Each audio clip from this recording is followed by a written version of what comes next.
നമസ്കാരം. വെട്ടൻ ന്യൂസ് കാപ്സ്യൂളിലേക്ക് സ്വാഗതം. എന്റെ ഇഷ്ടങ്ങൾ എന്റെ ഫാമിലിക്ക് അറിയാം.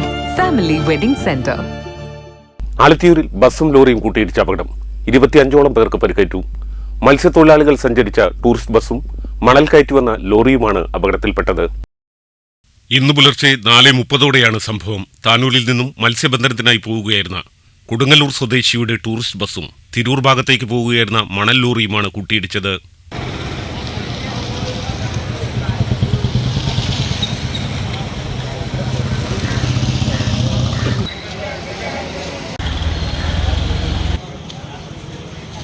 ഇടിയുടെ ആഘാതത്തിൽ 2 വാഹനങ്ങളുടെയും മുൻവശം പൂർണ്ണമായും തകർന്നു.